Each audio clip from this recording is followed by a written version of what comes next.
우리 이렇게 옆에 계신 분들과 이렇게 인사하고 말씀을 좀 나눴으면 좋겠습니다. 함께 기도해 주셔서 감사합니다. 예, 함께 기도해 주셔서 감사합니다. 예, 한 분 한 분이 소중합니다. 그죠? 예, 함께 기도함으로 또 하나님 주시는 영적인 은혜가 우리 안에 있기를 소망합니다.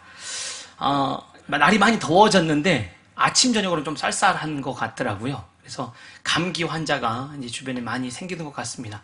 어떻게 감기 조심하시고 건강 조심하시고 또 몸 관리 잘 하시길 부탁드립니다. 감기라는 녀석이요 좀 이렇게 특이한 부분이 있는 것 같아요. 그러니까 감기에 걸리면 증상이 다 똑같은 게 아니라 감기에 걸렸는데 어떤 분은 기침을 콜록콜록 하고 감기에 걸렸는데 어떤 분은 코를 훌쩍훌쩍 하고 감기에 걸렸는데 어떤 분은 몸살 나가지고 그죠? 힘들어하기도 하고 감기에 걸렸는데 어떤 분은 목이 아파가지고 그러니까 감기에 걸렸는데 증상은 같지가 않더라고요. 감기에 걸려서 콧물을 줄줄 흘리고 있는데 그냥 코만 풀어 그럼 나 하고 계속 코를 풀면 감기가 낫습니까? 그렇지 않습니다. 이제 그만 콧물이 너무 많이 나오니까 화장지로 코를 잘 막아. 그러면 콧물은 좀 줄어들겠지요. 그런데 감기는 나가지가 않습니다. 근본적인 감기 바이러스를 제거하지 않으면 감기로 인해 드러나는 증상들은 잠시 멈춤은 있을 수 있겠지만 해결되지가 않은 것 같습니다. 그래서 근본적인 해결책을 가지고 그 감기 바이러스를 없애야 감기가 낫고 증상이 사라지게 됩니다. 이것처럼 저는 우리의 신앙생활의 모습에 있어서도요, 우리의 신앙의 그 삶에 많은 어려운 증상들이 있거든요. 그런데 그 증상들을 해결하기 위해서 그 증상만을 가지고서 씨름을 하면 잠깐 그게 문제는 해결되는 것처럼 보이지만 해결되지가 않습니다. 그래서 감기 바이러스를 없애야 이 증상이 사라지는 것처럼 우리의 신앙의 문제에 있어서 말씀을 통하여서 도대체 무엇이 문제인지, 왜 이런 증상이 나타나는지, 그 원인과 그 모든 그 근본적인 것들을 찾아내서 그 해결점을 말씀을 통하여서 우리가 깨달아야지 그 모든 증상들을 해결할 수 있다고 생각합니다. 그래서 오늘 이 말씀을 통하여서 우리의 신앙의 삶의 증상들이 왜 그렇게 문제가 있을 수밖에 없었는가? 그러면 그 증상들을 해결하기 위한 근본적인 해결책이 무엇인가? 말씀을 통하여서 한번 잘 살펴보고 그 해결점을 가지고 우리의 증상들이 지금 신앙생활 안에서 잘 해결되고 또 회복되는 시간 되기를 소망합니다. 오늘 우리가 읽은 이 에베소서 말씀은요, 에베소서 1장 3절에서 5절까지 어떻게 시작하면 찬송하리로다. 뭘 찬송하냐면요, 하나님이 신령한 복을 우리에게 주셨대요. 그래서 하나님이 주신 그 신령한 복으로 인하여서 우리가 그리스도 안에서 하나님의 자녀가 되었다라고 시작합니다. 그러니까 우리는 이제 하나님의 신령한 복을 받은 하나님의 자녀들이 된 것입니다. 그러면 내가 신령한 복을 받아 하나님의 자녀가 될 만한 존재였구나라고 착각을 할까봐 에베소서 2장에서 아니, 너는 이미 허물과 죄로 죽은 존재야. 너는 그런 은혜를 받을 만한 존재, 신령한 복을 받을 만한 존재가 아니라 너는 죄로 인해 죽은 존재야. 그 육체의 모습을 따랐고 진노의 아비가 된 그 모든 죄악된 삶을 산 존재가 바로 너였다라고 에베소서 2장에서 우리에게 밝히 보여주고 있습니다. 그랬던 너희를 이제 하나님이 그 은혜로 구원하여 주셨으니까 이제 너는 하나님의 자녀가 되었으니 어떻게 하라고요? 하나님의 자녀답게 믿음의 삶으로 다시 살아내야 하지 않겠냐라고 3장부터 그 하나님의 자녀된 삶의 모습들을 우리에게 살아가도록 얘기하고 있습니다. 그래서 이제 하나님의 자녀로서 강건해지고 5장에서는 구체적으로 술 취하지 말고 성령 충만의 삶으로 너희가 어떻게 살아야 될지 구체적인 얘기를 한 다음에 오늘 드디어 마지막 결론 부분에서 왜 우리가 그러한 믿음의 삶을 살아야 되는지에 대한 근본적인 이유와 그 해결점을 우리에게 보여주고 있습니다. 그래서 오늘 이제 12절로 가보시면 12절에서 이렇게 시작합니다.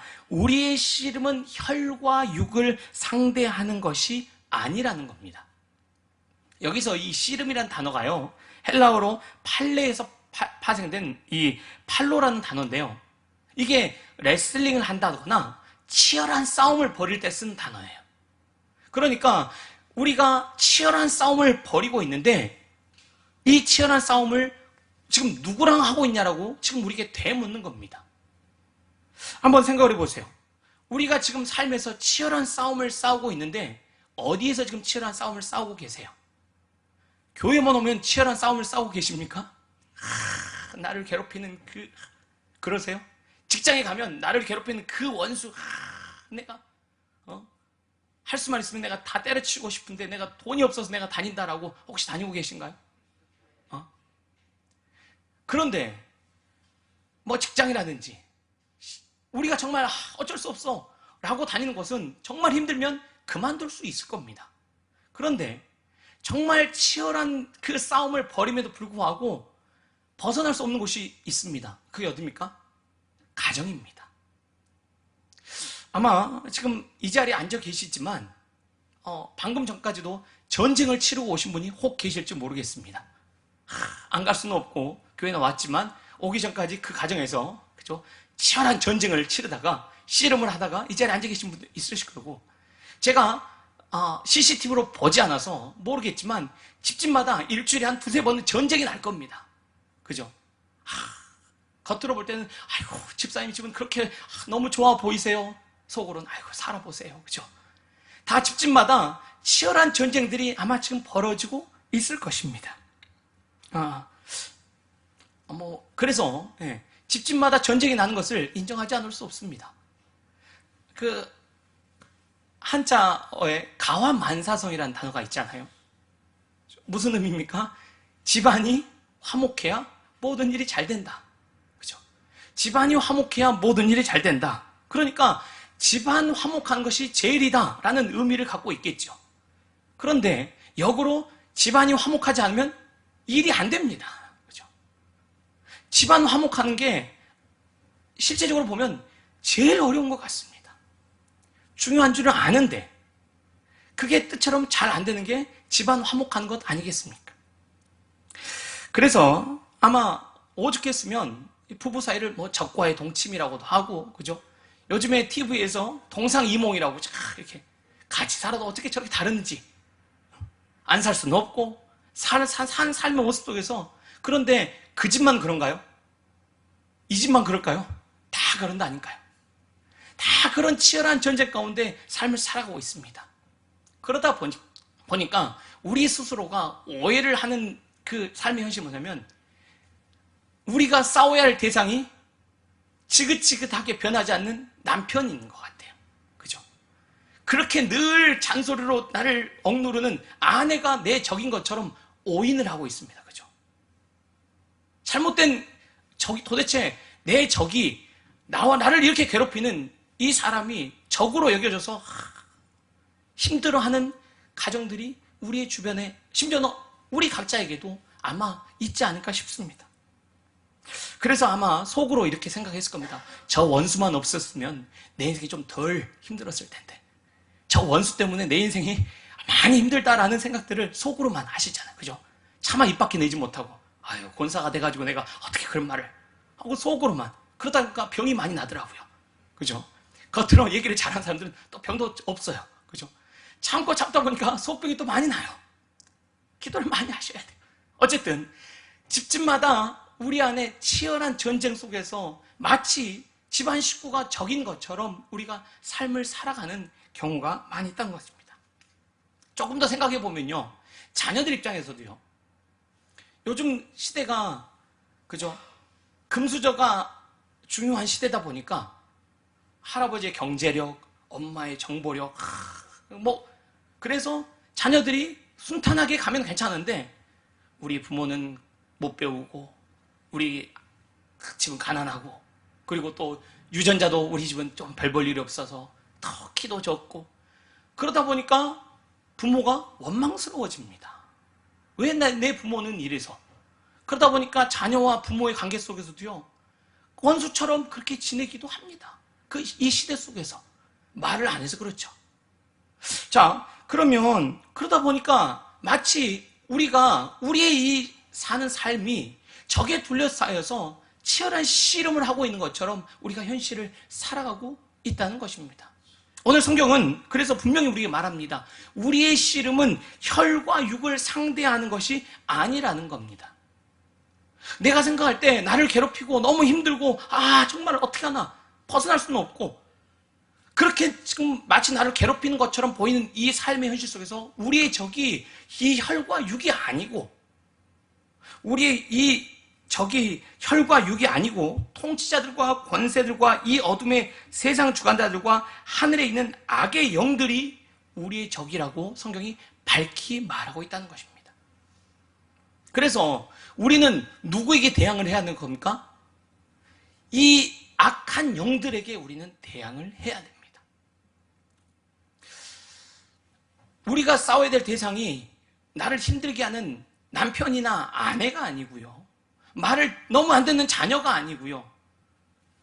지질이 안 좋은 것만 나에게 줘가지고 나를 힘들게 하는 부모가 아니고요. 우리가 싸워야 될 대상은, 씨름해야 할 대상은 혈과 육이 아니라 이 악한 영들이라고 성경은 우리에게 얘기하고 있습니다. 적이 누군가를 분명히 보셔야 됩니다. 그래서 그러면 이 적들과 싸우기 위해서는 우리는 어떻게 준비해야 되는가? 그래서 13절에 하나님의 전신갑주를 입어야 된다고 얘기하고 있는 겁니다. 적을 제대로 보지 못하면 세상에서 하는, 여러분, 이래야 가정이 행복합니다. 남편은 이래야 되고요. 자녀는 이래야 되고요. 아내는 이래야 되고요. 잠시 잠깐 그 증상을 완화시켜주는 그러한 방법들이 우리의 귀를 솔깃하게 합니다. 그러니까 많은 강연들을 쫓아다니잖아요. 저렇게 하면, 의사소통을 이렇게 하면 좀 더 괜찮아지겠지. 이렇게 좀 말을 부드럽게 하면 좀 더 우리 집안 분위기가 좋아지겠지. 좋아질 수 있습니다. 그러나 제가 거듭 말씀드렸듯이 근본적인 해결책이 안 되기 때문에 또 다시 발생하는 겁니다. 근본적인 해결책은 우리의 씨름이 이 혈과 육이 아니라 악한 권세 잡은 악의 영들이라는 사실을 우리가 분명히 깨닫고 이들을 처단해야지. 이들을 처단해야지 정말 이 모든 문제들이 해결되는 것입니다. 그러다 보니까 사단은요, 가장 사랑하고 함께해야 될 소중한 가족을 적으로 만들어버리는 아주 교활한 방법으로 우리를 힘들게 하고 있다는 거예요. 정작 자기가 적인데 자기는 뒤에 숨고요. 마치 우리끼리 싸우게 만드는 겁니다. 거기에 넘어가면 안 됩니다. 하나님이 우리에게 주신 남편은 가장 사랑해야 될 대상이고요. 하나님이 우리에게 주신 아내는 가장 사랑해야 될 대상이며 자녀는, 이 가족은 하나님이 이 땅에서 맛보게 하신 천국의 그 작은 모델을 우리가 살아가야 되는 겁니다. 그런데 이 적을 해결하지 못하기 때문에 우리는 그러한 것을 누리는 게 아니라 우리끼리 싸우고 있는 겁니다. 자, 그러면 성경은 우리에게 하나님의 전신갑주를 취하라고 합니다. 그러면 이 전신갑주를 취하고 이 우리의 적을 분명히 알아서 이 적을 무찌를 때 우리에게 보여진 이 현상들이 해결될 줄 믿으시길 바랍니다. 그러면 하나님 전신갑주를 어떻게 취하는가? 14절에 보시면 그런즉 서서 진리로 너희 허리띠를 띠고 의의 호심경을 붙이라고 얘기합니다. 진리로 너희 허리띠를 띠라 라고 하는 의미가 우리에게는 잘 다가오지 않습니다. 왜냐하면 요즘은 허리띠를 잘 안 합니다. 허리띠를 하고 오신 분 계십니까? 안 해도 되고 해도 되고, 그죠? 허리띠가 요즘에 큰 의미가 없는, 그런데 그 당시 옷은 허리띠를 안 하면 안 되는 옷이었거든요. 치렁치렁한 옷이었기 때문에, 불편한 옷이었기 때문에 제일 먼저 해야 될 일 어떻게 합니까? 허리띠를 통에 매야 돼요. 그러니까 우리 이제 어머님들은 한복을 입고 이렇게 잔치를 준비하려고 하면 한복 입고 치마 입고 막 너풀거리면서 일할 수 있습니까? 아마 우리 장윤주 집사님 한복 입고 우리 장윤주 권사님이 이제 한복 입고 일하려고 하면 그냥 치마를 뒤로 해서, 그죠? 뒤를 꽝 입고 아마 제일 앞장서서 일을 하실 겁니다. 그래야 일할 수 있는 거 아닙니까? 좀 그런 의미예요. 진리로 허리띠를 띠고. 그러니까요, 출애굽기 12장 11절에 어떤 기록이 나오냐면요, 이제 이스라엘 백성들이 출애굽해가지고 광야로 나가지 않습니까? 그럴 때 이렇게 기록되어 있어요. 너희는 그것을 이렇게 먹을지니 허리에 띠를 띠고 발에 신을 신고 손에 지팡이를 잡고 급히 먹으라. 엄청 급한 일이니까 제일 먼저 뭘 한다고요? 띠를 띠고 지금 이렇게 급하게 제일 먼저 해야 될 일이 띠를 띠는 겁니다. 누가복음 12장 35절에요. 허리에 띠를 띠고 등불을 켜고 서 있으라. 지금 영적인 삶의 시작점에서 제일 먼저 해야 될 게 뭐라고요? 허리에 띠를 띠는 겁니다. 허리에 띠를 띠지 않으면 아무것도 안 되는 거죠. 가장 쉽게 말해서 우리식으로 표현하면 첫 단추를 잘 끼워야 옷이 제대로 이제 맞아지는 것과 똑같습니다. 그런데 뭐로 허리에 띠를 띠라고 얘기합니까? 진리로 너희 허리띠를 띠라고 하는 것. 자, 진리가 뭔가 또 복잡하시게 생각하지 말고 오늘은 쉽게만 얘기하고 제가 넘어가겠습니다. 요한복음 14장 6절에 예수께서 가라사대 내가 곧 진리요 길이요 생명이니 나로 말미암지 않고는 아버지께로 올 자가 없느니라. 뭐가 진리라고요? 예수님이 진리라고요. 진리로 너희 허리띠를 띄어야 하나님의 전신갑주의 시작점이 된다는 겁니다.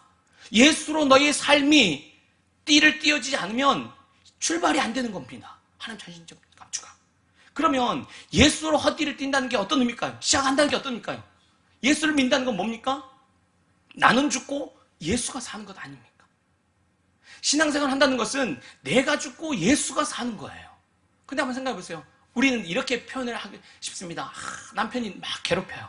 그럼 우리 김은희 권사님이 이렇게 얘기할 겁니다. 내가 예수님 때문에 참는다. 그죠?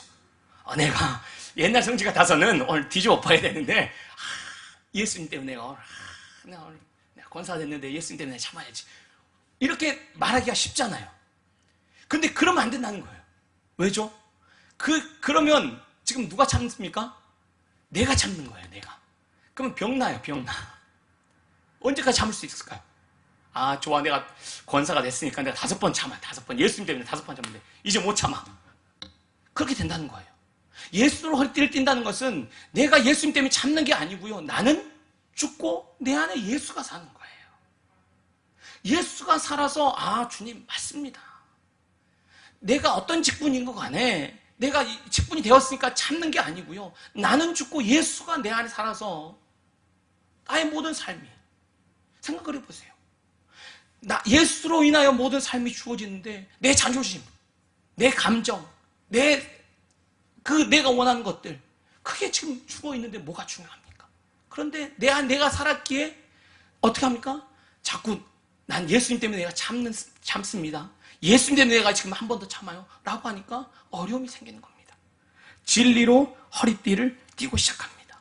그래서 내 눈으로 보일 때마다 우리는 기도하셔야 돼요. 하나님, 예수로 진리로 허리띠를 띠고 내가 바라볼 때마다 예수 그리스도께서 허락하신 이 은혜가 가장 복된 삶임을 하나님 알게 해달라고 기도로 나가셔야 돼요. 그리고 진리로 허리띠를 띠고 그 다음에 뭐 하라고 했습니까? 의에 호심경을 붙이라고 얘기했어요. 여기서 호심경이라고 뭐 잘 안 쓰는 단어다 보니까 쉽게 말하면 방탄조끼예요. 방탄조끼. 그죠? 군인들이 전쟁에 나가면 딱 방탄조끼. 심장을 지키는 방탄조끼예요. 그런데 그게 뭐로 된 겁니까? 의로 만들어진 방탄조끼예요. 그런데요, 이 헬라어 단어가 참 재밌는 게요. 그 빌립보서 2장 1절에 이렇게 기록되어 있습니다. 그러므로 그리스도 안에 무슨 권면이나 사랑에 무슨 위로나 성령의 무슨 교제나 긍휼이나 자비가 있거든. 그런데 여기서 긍휼이라고 교제나 긍휼이라고 번역된 헬라어로 스플랑크톤이라는 이 단어가 원래 뜻은 내장, 심장이라는 뜻이거든요. 그런데 저희 한국 성경에서는 긍휼이란 그 단어하고 같이 번역이 되고 있어요. 그러니까 무슨 의미냐면 뭐 긍휼을 베푸는 것, 자비를 갖는 것 이런 개념들이 내장이나 심장이나 그 우리 안에 있는 그 내적인 것들을 함께 표현하고 있다는 의미입니다. 그러니까 그 의의 흉배라는 것은 우리 안에 심장이나 내장이나 이 안에 있는 것들을 보호하는 소중한 도구라고 지금 성경이 얘기하고 있다는 것입니다. 그러면 의의 흉배는 우리에게 있어서 뭘 막는 도구가 되겠습니까? 우리 안에서 우리의 이 감정, 기분, 때론 양심, 또 욕구, 의지, 우리 안에서 우리를 흔들어 놓는 이것을 막는 도구가 바로 의의 흉배인 겁니다. 호심경. 그러니까 악한 영이요, 우리의 감정을 흔들어 놓는다니까요. 악한 영이 우리의 의지를 흔들어 놓고요, 악한 영이 어떻게 한다고요? 우리를 온전히 막 속을 뒤집어 놓는 게 이 남편이나 아내가 한 게 아니고 뭐라고요? 악한 영이 한다는 겁니다. 그럼 어떻게 그걸 막아야 돼요? 그 잔소리한 입을 내가 그냥 붙잡아 대는 게 아니고요. 그렇게 늘 하지 마라고 그래도 그렇게 못된 길로 가는 그 발을 그냥 발목을 분질러서 대는 게 아니고요. 어떻게 한다고요? 우리를 흔들게 하는 의의 호심경을 우리에게 붙여야 돼요. 그러면 여기서 이 의라는 단어를 한번 우리가 다시 생각해야 됩니다. 우리는 의롭다 하면 공의나 정의를 생각하기 때문에 옳고 그름으로 생각을 해요. 그런데 성경에서 이게 쓰인 의라는 이 원래 짜다크라는 이 단어는 의미는 옳고 그름이라기보다는요, 각자의 역할 속에서 제대로 그것들이 돌아가고 있는 것을 말하거든요. 그럼 무슨 의미냐면 하나님과 우리의 관계 속에서 하나님과 우리의 역할들이 제대로 되어서 그 관계가 원활히 되어진 것을 의라고 합니다. 그런데 하나님은 창조주시고요, 우리는 피조물이잖아요. 그런데 아담과 하와가 스스로 하나님이 되고 싶어 해서 그 관계를 깨트려 버렸어요. 선악과를 따먹고요. 그래서 이 의가 깨어져 버렸습니다. 이 깨어져 버린 의 속에서 이제 무슨 우리에게 소망이 있습니까? 죽음이 찾아왔고 우리에게 소망이 없습니다. 그래서 하나님께서 예수 그리스도를 통하여서 그 의를 친히 회복시켜 주시고 하나님과 우리 관계를 온전케 해주신 겁니다. 그래서 이제 우리는 우리가 그 의를 만들어낸 게 아니라 하나님께서 우리를 위해서 의를 회복시켜 주시고 그 의를 우리에게 전가시켜 주셔서 우리에게 의롭다라고 만들어 주셔서 우리는 은혜로 의롭다 함을 받은 자들이 되지 않습니까? 이제 그러면 우리에게 있어서 의의 호심경이라는 사실, 우리를 뒤흔드는 그 모든 악한 마귀의 공격 속에서 우리를 붙들고 있는 의의 호심경이라는 사실은, 나는 죄로 인해서 죽은 존재지만 하나님께서 그 의로 나를 하나님의 자녀 삼아 주셨다는 그 믿음을 가지고 우리가 우리의 마음과 감정과 생각을 지켜내야 된다는 것입니다. 한번 생각해 보세요. 아마 이제 권사님이 되셔서 한 2주쯤 지나면 이제 우리 세상에 하는 말로 약발이 떨어집니다.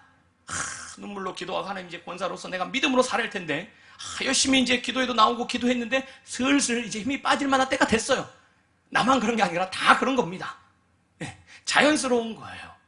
그러면 사단이 틈을 탑니다. 우리의 마음을 흔들어 놔요. 어떻게 하냐면 이러고도 권사야? 이러고도 아직 멀었어. 안 돼. 틀려먹었어. 끊임없이 우리를 흔들어 놓는다니까요. 아니, 권사가 됐으면 더 믿음으로 기도하고 더 잘하고 더 해야 되는데 더 못하고 있는데 무슨 남들이 얘기하지 않아도 우리 스스로 낙심이 되고 힘들 때가 생기지 않습니까? 나만 그런 게 아니고요. 누가 그런다고요? 사단이 공격을 한다니까요. 그래서 의의 호심경을 붙여야 돼요. 맞아. 내 꼴을 보니까 나는 직분을 받기는커녕 하나님 예수 믿는 사람들을 오히려 내가 시험 들게 하는 진짜 내 꼴을 보니 정말 틀렸구나. 맞다. 맞아. 그러나 내 의는 내가 믿음으로 사는 삶에서 주어지는 게 아니고 오직 하나님의 은혜로 주어지기 때문에 내가 연약할지라도 나를 구원하여 주시고 나를 믿음으로 세워주신, 나를 그렇고 의롭다 여겨서 직분을 주신 그 하나님의 의로 인하여 나는 다시 설 수 있다고 선포하시면서 나가셔야 돼요. 이게 바로 의의 호심경을 붙이는 거예요. 평소에는 그죠? 그렇지 않다가도 가족들이 우리 약점을 제일 잘 알기 때문에 사단이 늘 가족을 통해서 우리를 흔든다니까요.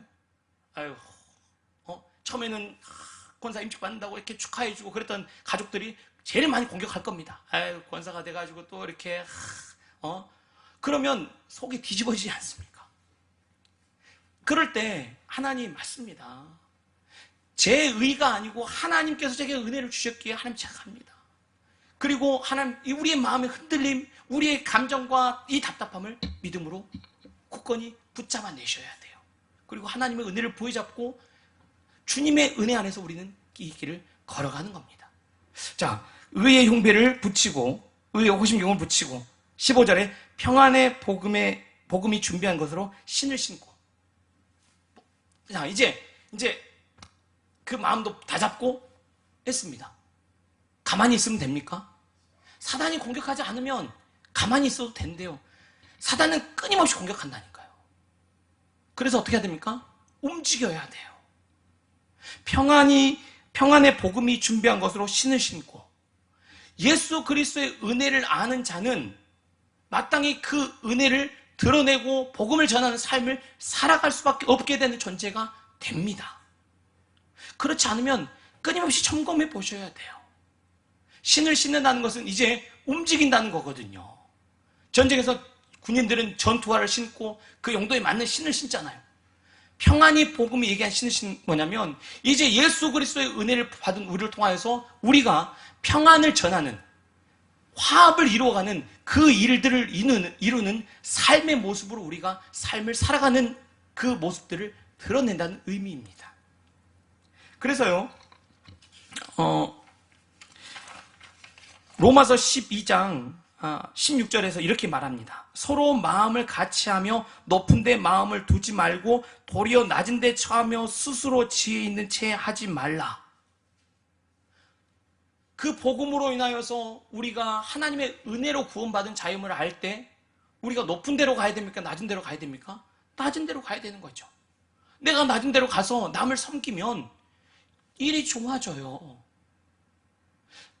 자, 대통령에 대해서 섬기겠습니다 라고 얘기해놓고, 아니 왜 내 자리를 지금 안 만들어줬어?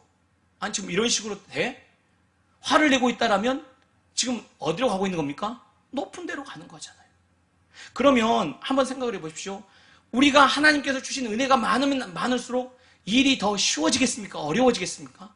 어려워져야 맞다니까요. 직분을 이제 권사 임직을 받으셨잖아요. 삶이 더 힘들어지는 게 맞을까요? 아니면 삶이 좀 더 순탄하게 되는 게 맞을까요? 힘들어져야 맞다니까요. 그 속에서 하나님께서 우리에게 주신 이 믿음의 싸움을 어떻게 싸워가느냐가 우리가 하나님의 전신갑주를 입는 것입니다. 사단은 더 많이 공격할 겁니다. 예, 저도 목사가 돼서 깨달은 게 중 하나가, 저희 아버지도 목사였고 저희 할아버지는 장로님이셨고, 정말 믿음의 대의를 남들 보기에 믿음의 가정에서 바르게 잘 자라서 제가 목사가 되면 전 좀 제 나름대로는 괜찮을 줄 알았거든요. 아니요. 사단은 그렇지. 너를 넘어뜨리면 네 아버지도 욕먹을 것이고 네 신앙의 계보도 무너질 거고 다 엎드릴 텐데 저를 얼마나 더 공격하겠습니까? 더 기도하면 믿음으로 제 삶이 좋아질 줄 알았는데 그렇지 않더라니까요. 더 많은 싸움이 있습니다. 제 안에 저를 무너뜨리는 더 유혹과 아픔이 있다니까요. 우리가 하나님의 은혜 안에 있다는 것은요, 하나님의 전신갑주를 취하여서 믿음의 싸움을 싸워가는 겁니다. 그래서 평안의 복음의 신을 신고 이제 우리가 움직이면서 우리를 통하여서 하나님의 화합과 하나님의 평화를 이루어가는 삶을 살아내는 겁니다. 16절에 보시면 모든 것 위에 믿음의 방패를 가지고 이로써 능히 악한 자의 모든 불화살을 소멸하라고 얘기하고 있습니다. 이게 어떤 의미일까 봤더니 당시 전쟁 로마 군인들은 큰 방패를 갖고 있습니다. 그래서요, 적이 요즘처럼 총을 쏘는 게 아니기 때문에 불화살을 쏘잖아요. 그러면 그 방패로 불화살을 막지 않습니까? 그러니까 이 방패가 무슨 방패라고요? 믿음의 방패라고요. 사단이 그래 한번 공격해보고 이렇게 공격하고 그래도 안 넘어져? 그럼 불화살을 쏜다니까요. 그러면 하나님이 나를 믿음이라는 선물을 주셔서 믿음으로 살아가야 되지. 그런데 불화살을 계속 쏴요. 그러면 이 믿음의 방패를 붙잡고 견뎌내는 겁니다. 신앙생활을 자꾸 우리는 승리해가지고요, 뭔가 멋들어지게 해서 이제 원하는 대로 하나님께서 우리가 기도했던 대로 이루어진다라고 생각을 하시면 우리는 넘어지기 쉽습니다. 사단이 그렇게 가만 내버리지 않거든요. 견뎌내는 겁니다. 믿음의 방패를 가지고요, 너 이래도 예수를 믿을 수 있어? 너 이래도 너 참을 수 있어? 끊임없이 우리를 흔들어 할 때, 불화살 쏠 때마다요, 믿음의 방패를 붙잡고 견뎌내는 겁니다. 하나님 앞에, 하나님 너무 힘들어요. 불화살을 100발, 200발 하는 방패로 하다 보니까 이제 너무 힘든데요? 라고 할 때, 견뎌낼 때 어떻게 해요? 사단이 불화살이 떨어집니다.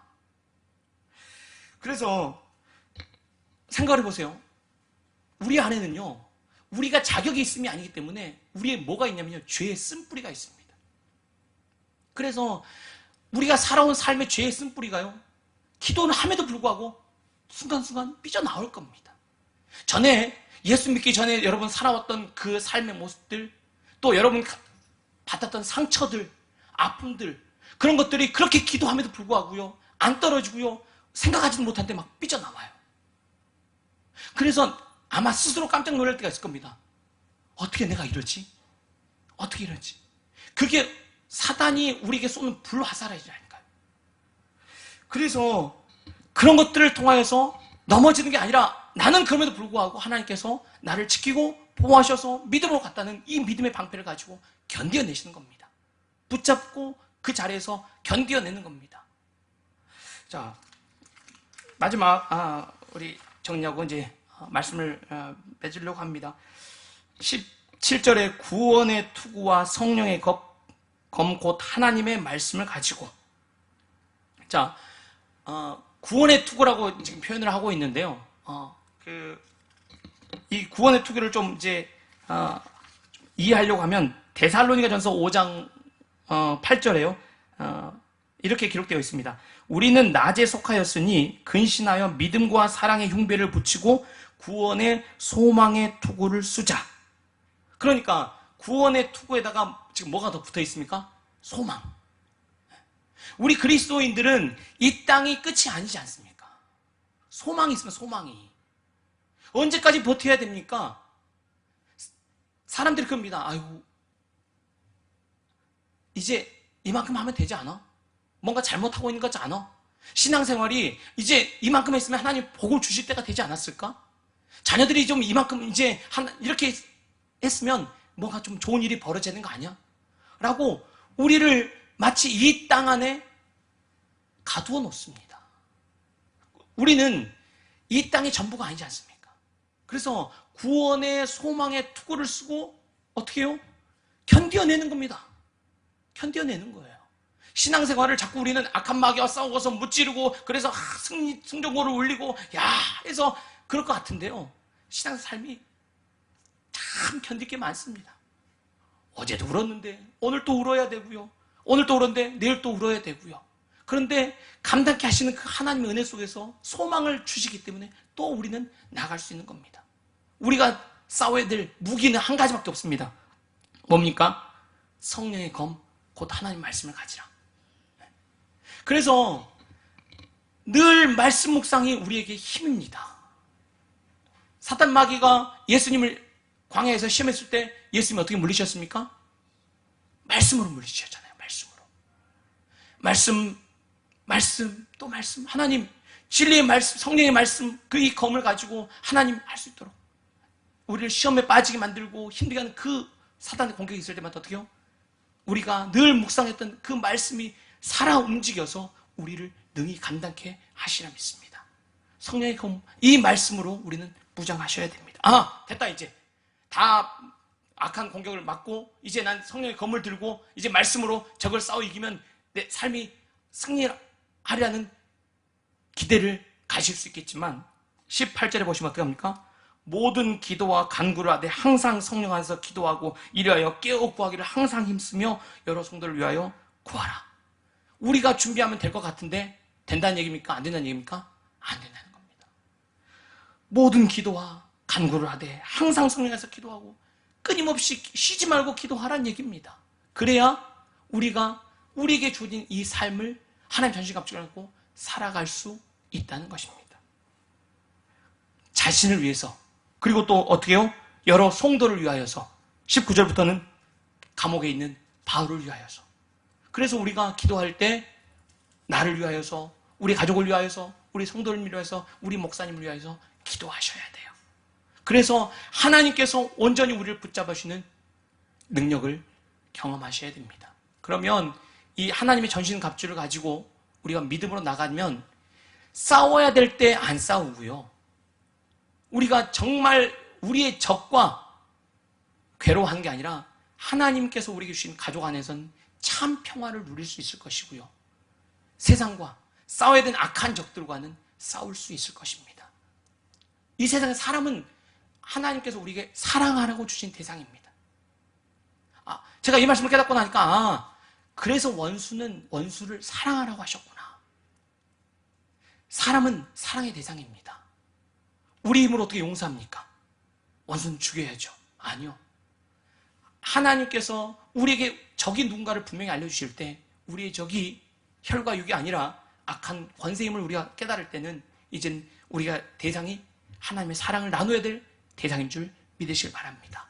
그리고 하나님의 전신갑주로 악한 영을 대적하고 싸워나가고 견뎌나가고 소망 가운데 나갈 때 하나님께서 우리 삶에 온전한 승리와 감사와 기쁨을 주실 것입니다. 넘어지면 또 일어서십시오. 또 주의 말씀을 부여잡고 믿음으로 그 악한 괴계를 우리가 물리치며 견뎌나가며 선한 싸움을 싸우는 믿음의 삶이 다 되시길 소망합니다.